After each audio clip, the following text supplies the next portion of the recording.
Assalamualaikum warahmatullahi wabarakatuh. Alhamdulillah wassalatu wassalamu ala Rasulillah wa ala alihi wa sahbihi wa mawalah wa la hawla wa la quwata illa billahi wa ba'du. Alhamdulillah, di pagi hari ini balik kita bisa salat subuh berjamaah. Salawat dan juga salam kita hadiahkan kepada Rasul kita Nabi besar Muhammad sallallahu alaihi wa ala alihi wasallam. Ma'asyiral muslimin yang dimuliakan Allah Subhanahu wa taala, ada sebuah syair yang bagus untuk kita renungkan.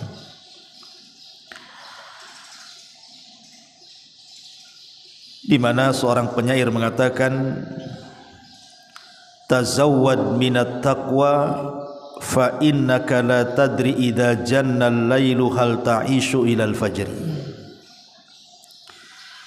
wa kam min sahihin mata min ghairi illatin wa kam min alilin ashahinan min ad-dahri fa kam min fatan amsa wa asbaha dhahika wa qad nusizat aqfanuhu wa huwa la yadri wa kam min sigharin yurtaja tulu umrihi wa qad udkhilat ajsamuhum dhulmatal qabri wa kam min arusin zayyanuha li zawjiha wa qad kubidat arwahuhum lailatal qadri. Seorang penyair mengatakan, tazawwad minat taqwa fa innaka la tadri idza janna al-lailu hal ta'isu ila al-fajri. Berbekalah ketakwaan, karena sesungguhnya engkau tidak tahu jika malam telah tiba apakah engkau masih bisa hidup hingga waktu fajar. Wa kam min sahihin mata min ghairi illatin, betapa banyak orang yang sehat kemudian meninggal tanpa didahului sakit. Wa kam min alilin ashahinan minad dahri, dan betapa banyak orang yang sakit yang masih bisa hidup beberapa lama. Fa kam min fatan amsa wa asbaha dhahikan, betapa banyak pemuda yang tertawa di pagi dan petang hari. Wa qad nusizat aqfanuhu wa huwa la yadri, padahal kafan mereka sedang ditenun dalam keadaan mereka tidak sadar. Wa kam min sigharin yurtaja tulu umrihi, betapa banyak anak-anak yang diharapkan panjang umurnya. Wa qad udkhilat ajsamuhum dhulmatal qabri, padahal tubuh mereka telah dimasukkan ke dalam kegelapan kuburan. Wa kam min arusin zayyanuha li zawjiha, betapa banyak mempelai wanita yang dirias untuk dipersembahkan kepada mempelai laki-laki. Wa qad kubidat arwahuhum lailatal qadri, padahal ruh mereka telah dicabut tatkala di malam Lailatul Qadar. Ma'asyiral muslimin yang dimuliakan Allah Subhanahu wa taala, bait-bait syair ini memberikan faedah kepada kita bahwa kullu nafsin dha'iqatul maut, setiap jiwa itu pasti disentuh dengan kematian. Dari sini kita tahu bahwa tidak ada satupun jiwa yang selamat dari kematian. Ibrah kematian, kata para ulama, bukan di mana kita mati, tapi bagaimana kita mati. Kalau kita melihat sejarah yang dicatat para ulama salaf, ada beberapa sejarah yang menarik untuk kita bahas saat kematian orang-orang yang dianggap mulia dalam sejarah. Contoh saja Abu Bakar Siddiq radhiyallahu anhu. Abu Bakar Siddiq radhiyallahu anhu tatkala detik-detik wafatnya, Aisyah Ummul Mukminin radhiyallahu anha selaku putrinya melantunkan bait-bait syair, di mana bait-bait syair ini terkandung padanya ungkapan-ungkapan kesedihan. Maka Abu Bakar radhiyallahu anhu mengatakan, wahai anakku, quli, katakan, wajaat sakratul mauti bil haqq, dzalika ma kunta minhu tahid. Telah datang sakaratul maut dengan kebenaran, itulah yang membuat orang lari darinya. Artinya Abu Bakar Siddiq radhiyallahu an ingin mengatakan kepada Aisyah radhiyallahu anha bahwa siapapun manusianya pasti disentuh kematian, termasuk dirinya, dan itulah yang membuat orang lari darinya.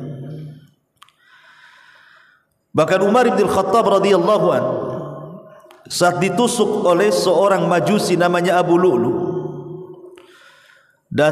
saat detik sakaratul maut, anaknya Abdullah bin Umar radhiyallahu anhu itu berada di sampingnya, dan Umar radhiyallahu anhu mengatakan, ya bunai, letakkan kedua pipiku di tanah. Akhirnya kemudian Umar radhiyallahu anhu diturunkan dari dipannya, kemudian diletakkan di tanah, kemudian pipinya diletakkan di bumi, kemudian mengatakan, ya waili, sungguh celaka aku, dan sungguh celaka ibuku kalau seandainya Allah subhanahu wa ta'ala tidak mengampuni dosa-dosaku. Kemudian Umar radhiyallahu anhu pun menghembuskan nafas terakhirnya. Bahkan Khalifah Ma'mun ma'ruf, seorang khalifah yang berakidah Mu'tazilah, saat detik-detik wafatnya dia mengatakan, ya man la yazulu mulku, irham man qad zala mulku. Wahai zat yang tidak pernah hilang kekuasaannya, sayangi kepada orang yang telah hilang kekuasaannya. Dan perkataan yang sama dikatakan oleh Al-Imam Al-Wathiq, masih kerabat Khalifah Ma'mun, saat detik-detik wafatnya dia juga mengatakan, ya ma la yazulu mulkuh, irham man qad zala mulkuh. Wahai zat yang tidak pernah hilang kekuasaannya, sayangi kepada zat yang telah hilang kekuasaannya. Bahkan Umar bin Abdul Aziz rahimahullahu ta'ala, seorang khalifah ma'ruf, Umar bin Abdul Aziz, saat detik-detik wafatnya dia membacakan surah Al-Haqqah ayat 28-29, ma'agna anni maliyah, halaka anni sultaniyah. Duhai kiranya harta yang kubangga-banggakan sia-sia, tidak ada manfaatnya saat kematian datang. Duhai kiranya kekuasaan yang ku agung-agungkan pun tidak ada manfaatnya sampai kematian datang. Begitulah para ulama mengkisahkan bagaimana manusia-manusia mulia saat detik-detik wafatnya. Abu Bakar, Umar radhiyallahu an takut kalau seandainya kematian mereka su'ul khatimah. Dan harusnya kita juga seperti itu, karena dalam syair ini dikatakan, tazawwad minat taqwa fa innaka la tadri idza janna lailun hal ta'ishu ilal fajri.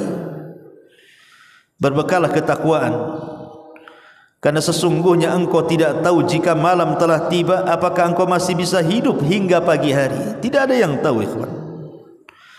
Karena ulama mengatakan an-naumu akhuhul maut, bahwa tidur itu saudara kematian. Betapa banyak orang-orang yang tidur kemudian tidak bangun lagi. Makanya dari sini kata para ulama, kalau orang ingin meninggal dalam kondisi husnul khatimah, itu sangat mudah sekali. Kalau orang-orang ingin menghendaki kematiannya husnul khatimah, itu tanda-tandanya sangat mudah sekali. Apa itu? Lakukan ibadah sebelum tidur. Kalau sebelum tidur dia melakukan ibadah banyak, mungkin dia berwudu, mungkin dia salat, mungkin dia berdoa, mungkin dia membaca Al-Quran, atau mungkin dia berzikir, kemudian dia tertidur, maka tidurnya dianggap ibadah. Kalaupun seandainya Allah bangunkan, maka dia dibangunkan di atas fitrah. Tapi kalaupun diwafatkan, maka pasti diwafatkan di atas kebaikan. Karena orang tidak tahu orang tidur itu apakah besok bangun atau tidak, siapa yang tahu. Kemudian wa kam min sahihin mata min ghairi illatin, betapa banyak orang-orang sehat kemudian meninggal tanpa didahului sakit. Ada orang yang mengatakan bahwa dengan kesombongannya bahwa dia tidak akan mati karena tidak ada penyakit yang menyentuhnya. Rupanya dia pula yang pertama meninggal sebelum orang yang sakit bertahun meringkuk dalam pembaringan. Kan banyak, apalagi kemarin saat corona kan, nampak pagi siang ngopi dengan kita, ngobrol dengan kita, besoknya kena vaksin mati. Nampak gagah badannya, mati juga. Bukan mati karena suntik vaksin, ya memang sudah waktunya dia mati. Wa kam min alilin ashahina minad dahri, dan betapa banyak orang-orang yang sakit yang masih bisa bertahan hidup hingga lama. Kita lihat di rumah sakit itu, kadang-kadang ada orang yang menjaga orang yang sakit, yang menjaga mati duluan, yang sakit pula tak mati-mati. Karena sakit itu bukan tanda kematian, begitu juga sehat bukan tanda kehidupan. Karena kematian itu sudah ditakdirkan masalahnya.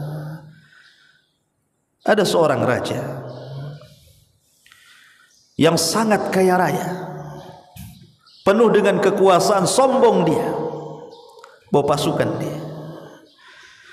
Tiba-tiba di tengah jalan dihadang oleh orang yang nampaknya dia fakir, menghalangi jalan sang raja ini. Kemudian sang raja marah dan mengatakan, "Man-an, siapa kamu? Menghindar kau dari jalanku?" Maka orang ini mengatakan, "Tidak, aku tidak akan menghindar dari jalanmu sampai aku ada hajat dan keperluan kepadamu."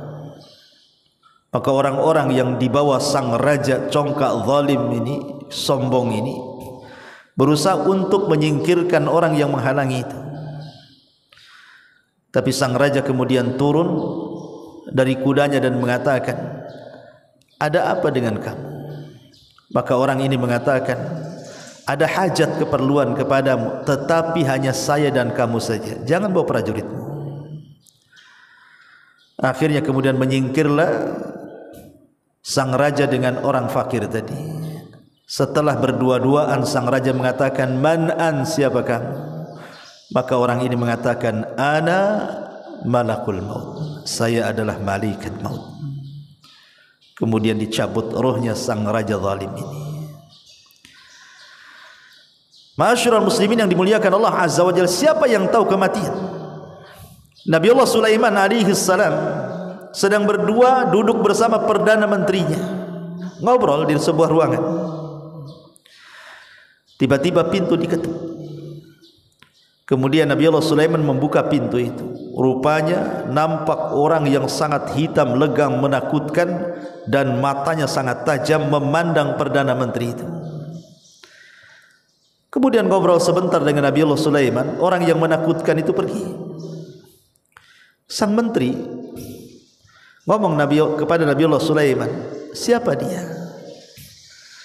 Maka Nabi Allah Sulaiman mengatakan, "Huwa malakul maut." Dia adalah malaikat maut, mau mencabut nyawa seseorang. Maka sang perdana menteri ini ngomong kepada Nabi Allah Sulaiman, "Jangan-jangan itu nyawaku yang akan dicabut, wahai Sulaiman. Bawa aku dengan kekuatan awanmu pergi dari sini. Terserah kau tempatkan di mana, asal jangan dia dipertemukan dengan aku," katanya.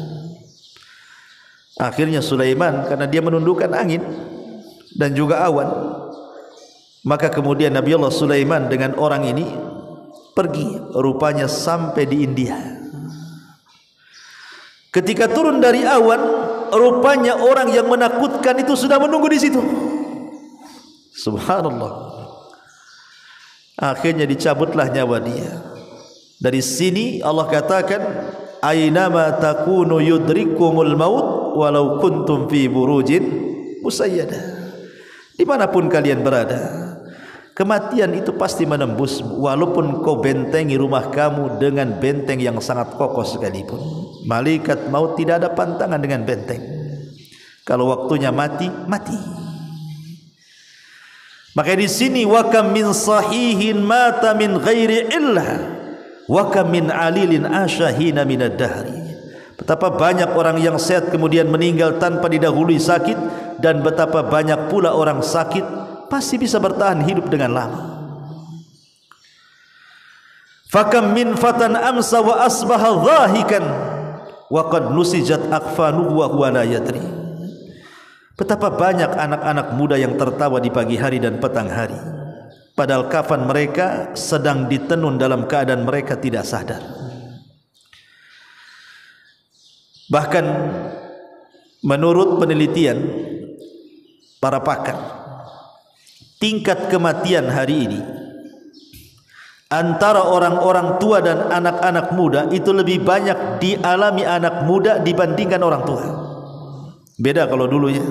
Kalau dulu mungkin orang tua lebih banyak meninggal dibandingkan anak muda. Tapi hari ini terbalik. Justru anak-anak muda itu mati duluan sebelum orang tua. Tentu karena banyak faktor. Entah karena narkoba, entah karena minuman-minuman keras, belum lagi hidup di perjalanan gitu ya, dengan trek-trekan sepeda motor dan macam-macam. Sehingga tingkat kematian anak muda itu jauh lebih banyak dibandingkan orang tua.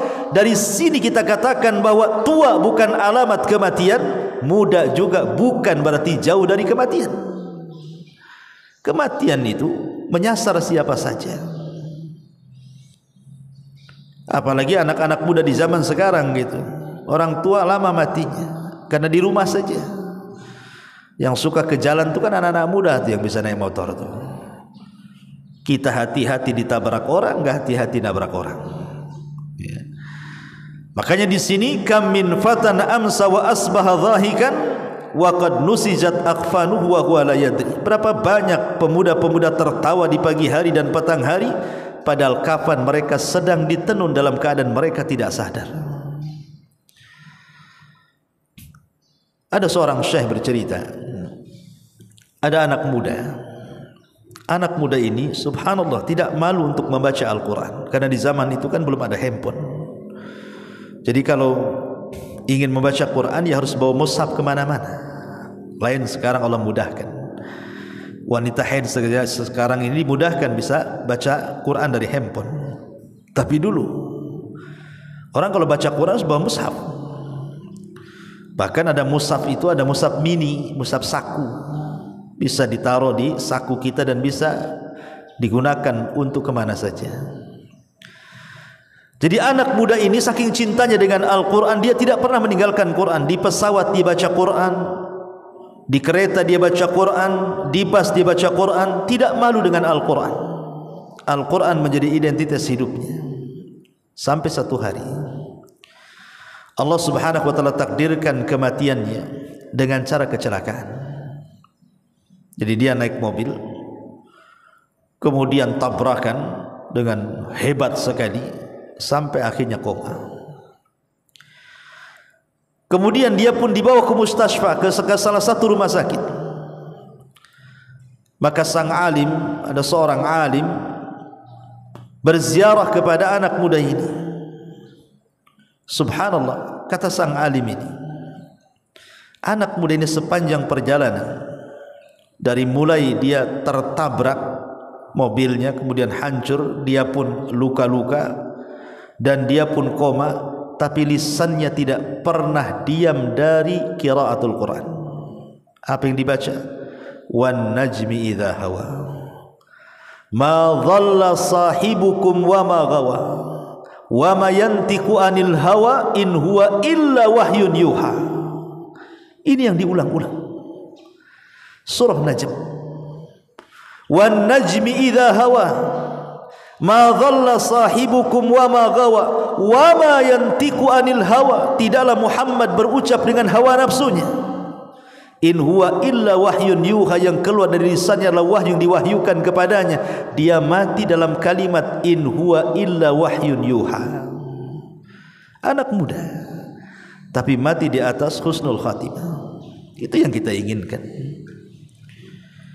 Karena setiap manusia itu akan dibangkitkan sebagaimana kematiannya. Kalau dia meninggal saat membaca Quran, maka dibangkitkan juga saat membaca Quran.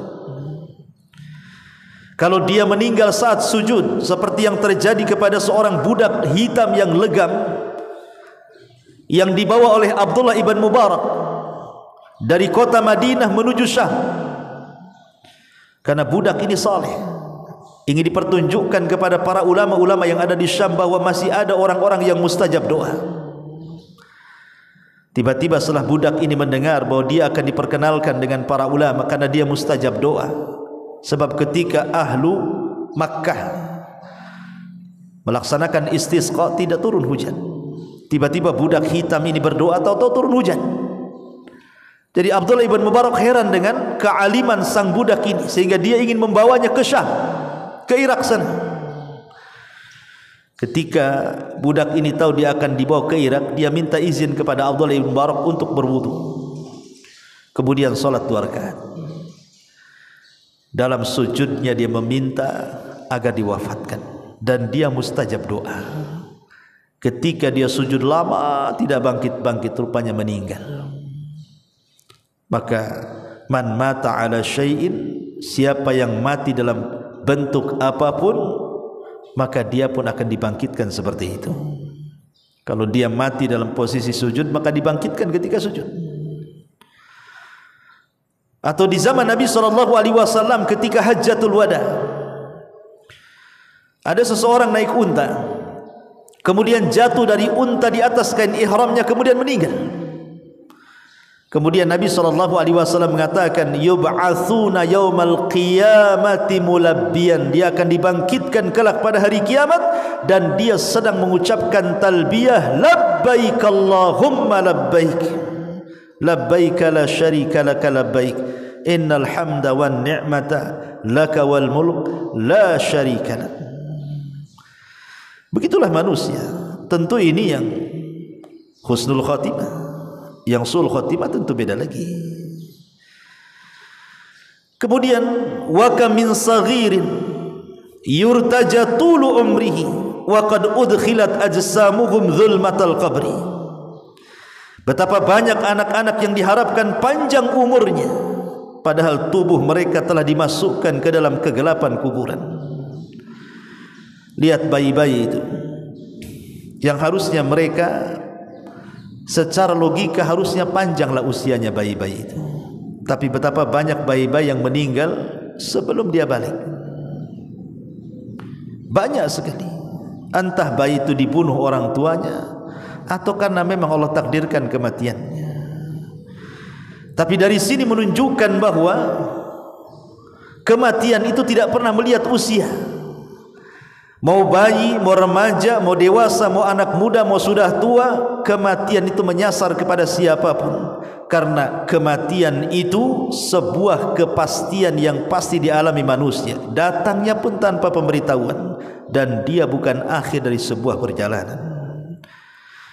Wa kam min arushin zayyanuha li zawjiha wa qad kubidat arwahuhum lailata qadri. Betapa banyak mempelai wanita yang dirias untuk dipersembahkan kepada mereka para mempelai laki-laki, padahal ruhnya telah dicabut tatkala di malam Lailatul Qadar. Kita sering mendengar berita seorang pengantin yang baru menikah, tahu-tahu ketika akan meninggal. Saya lihat di YouTube itu ada orang habis akan meninggal dia. Bahkan ketika hantaran, maksudnya mau melaksanakan akad, naik mobil gitu dengan keluarganya, kecelakaan tuh, masuk jurang, mati semua pengantin-pengantinnya. Padahal pengantin sebelum meninggal, saya yakin malamnya itu sudah menghayal dia. Pastilah menghayal.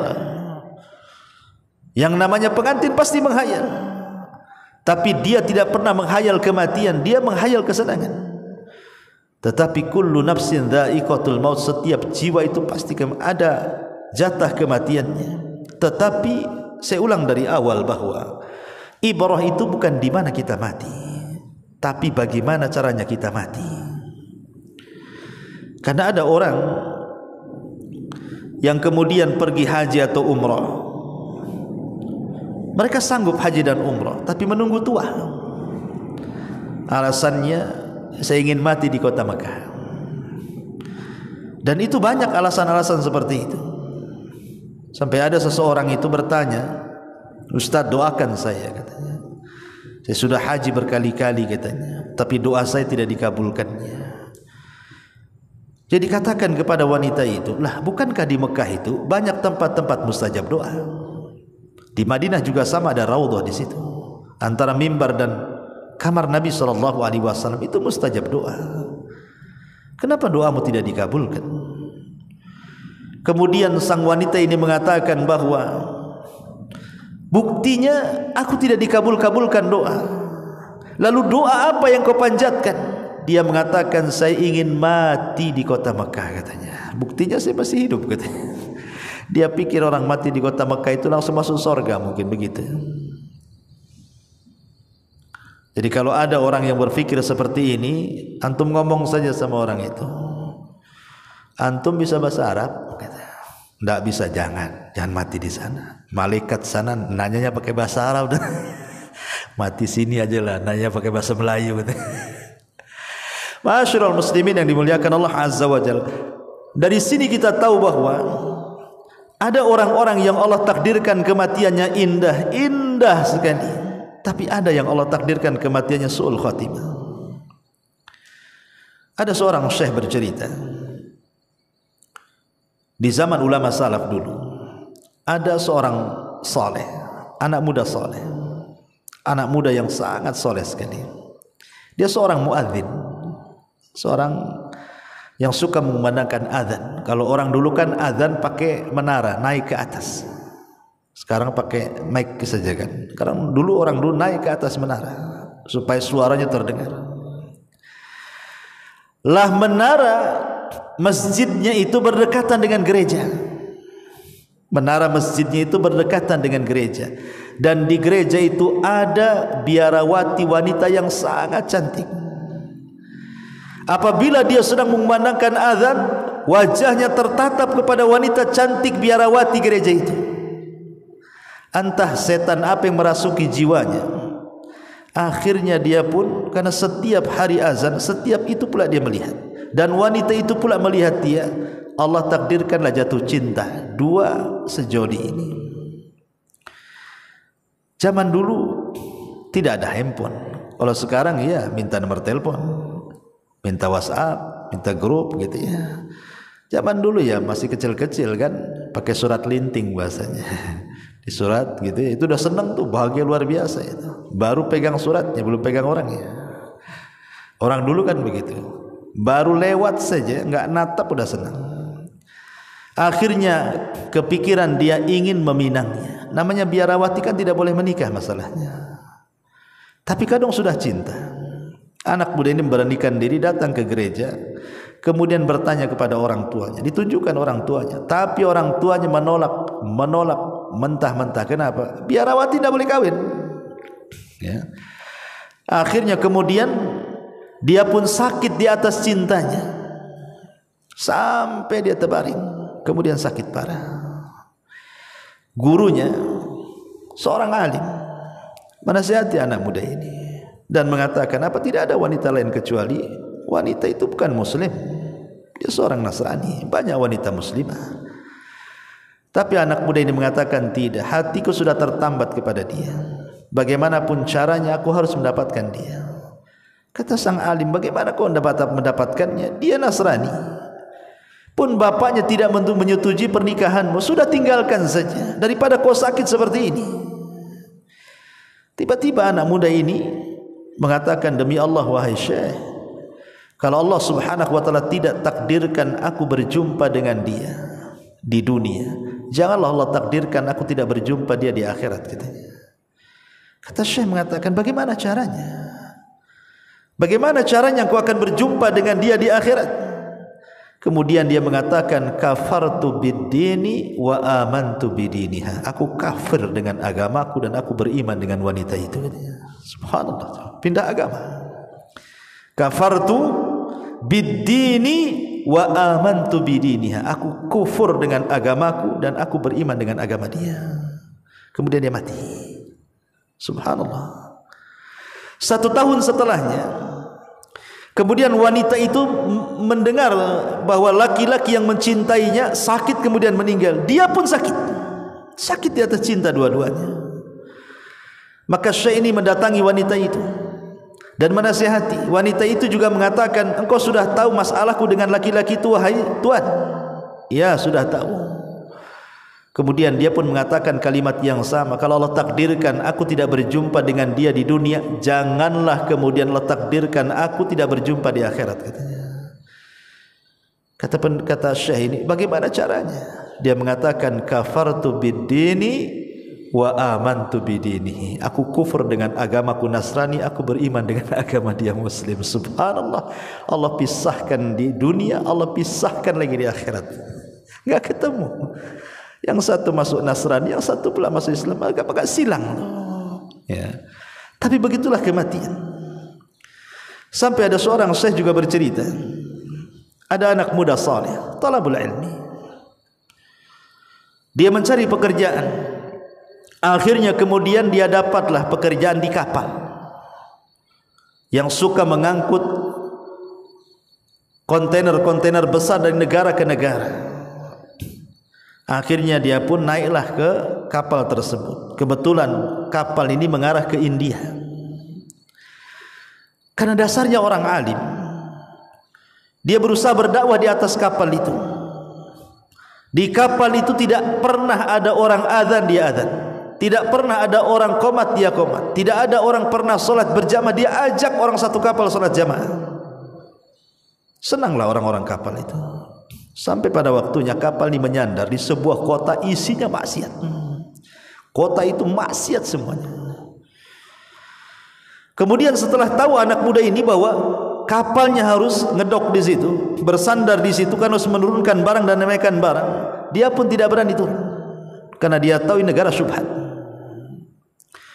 Tetapi kawan-kawannya berusaha untuk mengajak dia, ayolah turun, masa kau enggak bosan di kapal, katanya. Turunlah, nengok-nengok saja. Tapi anak muda ini tak mau. Sampai pada waktunya entah setan apa yang merasuk kepada dia. Penasaran kenapa kawan-kawannya setiap hari turun, pagi, pulang, petang, begitu. Jadi ikuti dari belakang. Rupanya kawan-kawannya mengarah ke mana? Ke tempat lokalisasi, ke tempat pelacuran narkoba, khamr dan begitu seterusnya. Langsung dia pergi. Ketika melihat, langsung dia pergi. Sebelum dia pergi, Allah takdirkan wajahnya ditatapkan dengan seorang wanita pelacur yang sangat cantik. Kemudian dia pergi.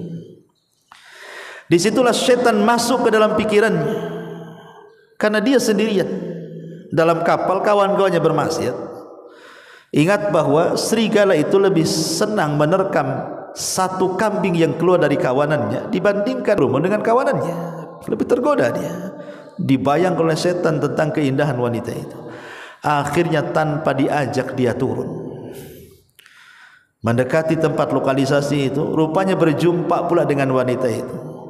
Entah setan apa yang merasuk. Akhirnya kemudian lambat laun dia tersedot dalam dunia perzinahan, sampai akhirnya dia pula yang paling parah dari kawan-kawannya yang parah.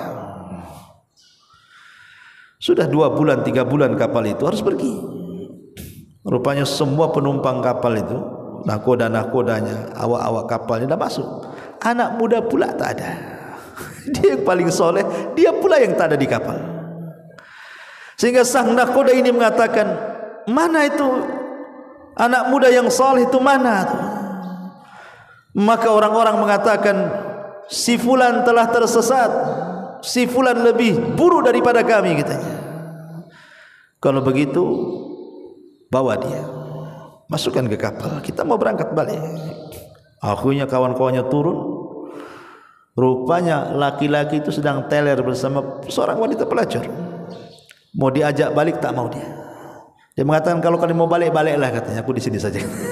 Subhanallah. Tetapi karena tanggung jawab nahkoda, dia mengatakan angkat ikat bawa ke kapal. Karena orang mabuk. Sampai di kapal, pulanglah. Sudah tidak ada suara azan, tidak ada suara qoma, tidak ada salat jamaah, tidak ada orang ngaji lagi, ikhwan. Sampai satu malam, tiba-tiba di satu kamar kapal itu berteriak luar biasa kesakitan, yang tidak ada yang tahu rasa sakitnya kecuali Allah. Rupa yang berteriak itu anak muda yang soleh itu. Orang-orang panik di tengah lautan. Akhirnya kemudian orang-orang pun bingung, bagaimana ini katanya, ada apa dengan dia? Rupanya sebelum sampai beberapa hari ke tempatnya, anak muda itu meninggal. Ketika dimasukkan ke rumah sakit dan dicek, rupanya dia terkena penyakit AIDS. Naudzubillah. Lihat, ada orang-orang yang Allah Subhanahu wa ta'ala takdirkan kematiannya seperti ini, su'ul khatimah. Makanya kenapa Nabi SAW itu selalu berdoa, ya muqallibal qulub tsabbit qalbi ala dinik. Wahai zat yang membolak-balikan hatiku, tetapkan hatiku di atas agama. Karena banyak orang-orang yang tidak tahu akhir daripada kehidupannya. Ada yang Allah akhiri dengan kebaikan, alhamdulillah. Tapi ada orang-orang yang Allah akhiri dengan su'ul khatimah, na'udzubillah. Dan kisah ini banyak. Lihat kalau kita di Batam saja, kita melihat. Kadang-kadang kita di Batam ini baru tahu setelah kita melihat YouTube, setelah viral, baca Quran, ya kan? Ketika kita membaca ada seorang wanita pelacur, tahu-tahu ditikam di hotel gitu kan, mati dia habis melakukan zina, naudzubillah. Atau berita-berita di Nusantara kan, yang habis berzina kemudian dibunuh, dimutilasi. Gimana ini kematiannya, kawan? Ya. Maksudnya tidak usah jauh-jauh kita cerita di negeri orang gitu ya, di negeri kita saja. Sampai waktu saya di Bengkong tuh, ada seorang RW, tidak sebut Bengkong mananya, mati di tandas di kamar mandi, tersungkur gitu, kayak sujud di kamar mandi. Rupanya kelakuannya dia itu memang suka jual lahan, ceritanya. Jadi ya biasalah tuan takur di Batam, jual lahan, nanti dijual lagi ke orang, dijual lagi sampai surat difoto-foto. Dia juga yang jual tuh, sampai akhirnya di demo orang. Entah malamnya habis dugem, katanya ceritanya habis dugem. Kemudian paginya ditemukan dia sedang sujud di kamar mandi, matinya sedang sujud di kamar mandi. Mungkin dia merasakan sakit yang luar biasa, pegang perutnya sampai sujud. Coba meninggal di kamar mandi, habis dugem lagi. Kemudian orang menuntut soal urusan tanah lagi. Bagaimana pertanggungjawaban dia di hadapan Allah? Nah, ini terjadi. Makanya di sini kenapa kemudian bait-bait syair ini mengatakan bahwa kematian itu tidak ada tanda-tanda jelas. Anak kecil bisa mati, orang sehat bisa mati, orang kaya bisa mati, para pejabat, para pemimpin semua bisa mati. Tidak ada yang lepas dari kematian. Herannya, ada di antara kita itu yang setiap hari melihat ada orang mati. Jelas kita sendiri suka memandikan orang mati, bahkan mengantarkan ke kuburan, bahkan masuk pula ke liang lahat. Tapi sedikit sekali orang yang mengambil ibrah bahwa kita juga akan mati seperti dia. Itu masalahnya. Kan kita hari-hari melihat orang kematian. Kenapa coba? Orang kemudian keras hatinya tidak mengambil ibrah dari kematian bahwa kita akan mati. Karena yang namanya kematian itu setiap hari ada beritanya, sehingga rasanya biasa saja. Coba kalau kematian itu mungkin setahun sekali, mungkin orang takut kan itu. Tapi karena hari-hari mati, di sini mati, nanti besok di sana mati, bahkan kita pula yang memandikan orang mati, sudah biasa jadinya.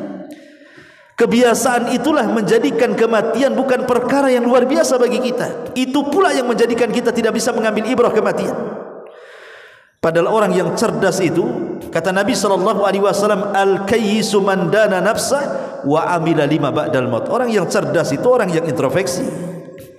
dan orang yang mempersiapkan setelah kematiannya. Artinya orang yang tidak cerdas itu orang yang tidak pernah introspeksi, dan orang yang tidak pernah mempersiapkan setelah kematiannya, itulah orang bodoh. Ma'asyiral muslimin yang dimuliakan Allah Subhanahu wa taala, maka kalau kita melihat jejak-jejak pendahulu kita, jangankan orang biasa sekelas para nabi, Nabi SAW katakan, innaka mayyitun wa innahu mayyitun, engkau akan mati sebagaimana mereka juga akan mati. Dan Rasul meninggal di usia 63 tahun, dan umatnya pun kurang lebih daripada usia nabinya. Makanya Rasul mengatakan, a'maru ummati baina sittina wa sab'in, usia umatku berkisar 60 sampai 70. Artinya kalau kita usianya sekarang 40 atau di atas kepala 40 gitu, atau 50, berarti sudah dekat tuh. Padahal itu sendiri tidak bisa kita prediksi kan. Betapa banyak orang-orang yang sudah 70 tahun lah usianya, merasa dia akan hidup selamanya. 70 tahun loh. Atau mungkin lewat daripada 70 tahun, seolah-olah nggak akan mati dia, padahal sudah lewat tuh. Rasul mengatakan, wa qalilun ma yujawizu dzalik, sedikit yang melewati itu. Artinya sudah lewat daripada 70 tahun kan. Lah kenapa orang tidak mengambil ibrah kematian coba? Ya, sekali lagi karena hari-hari kita melihat kematian jadi biasa kita melihatnya. Tetapi sekali lagi, bagi kita orang yang beriman, tentu kematian adalah akhir daripada penderitaan. Tapi bagi orang-orang yang tidak beriman, kematian itu awal daripada penderitaan. Wallahu alam. Mudah-mudahan mengambil ibrah dari ceramah singkat ini. Subhanallah bihamdika, asyhadu an la ilaha illa anta, astaghfiruka wa atubu ilaik. Allahu ta'ala alam. Assalamualaikum warahmatullahi wabarakatuh.